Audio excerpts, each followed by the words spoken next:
Halo bro, ada cerita dari Cikancung, Kabupaten Bandung. Zaman dulu, ketika Cikancung masih berupa hamparan sawah, hutan bambu, dan jalan tanah, masyarakat hidup berdampingan dengan alam dan kepercayaan leluhur.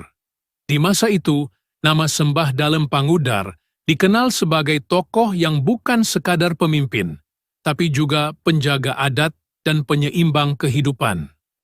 Dikisahkan dalam Hikayat Babat Sunda, seorang bangsawan Cirebon bernama Raden Haji Pangeran Panji Argaloka, keturunan Sunan Gunung Jati dan pewaris Kerajaan Kanoman, menjalani misi besar menyebarkan ajaran Islam ke Tatar Sunda pada abad ke-18.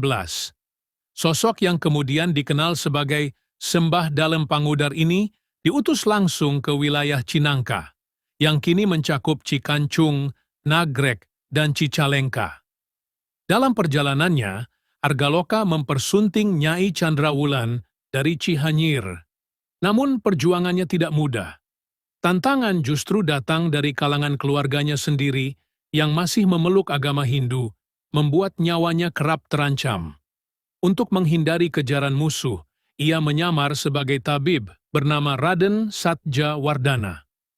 Dengan ketulusan dan keahliannya mengobati masyarakat, namanya dikenal luas hingga ke pesisir Jawa. Namun ketenarannya menarik perhatian kompeni Belanda, yang menganggap aktivitasnya membahayakan kekuasaan mereka. Suatu hari, Argaloka berhasil ditangkap dan diborgol. Namun secara misterius, ia menghilang saat digiring ke tahanan, membuat Belanda gempar. Sejak itu, masyarakat meyakini Argaloka sebagai sosok sakti dan panutan sejati.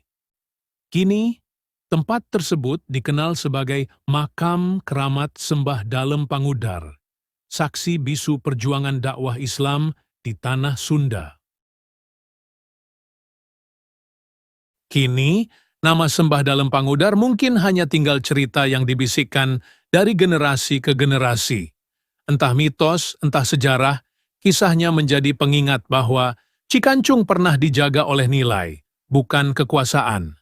Terima kasih sudah menonton, sampai jumpa di next episode.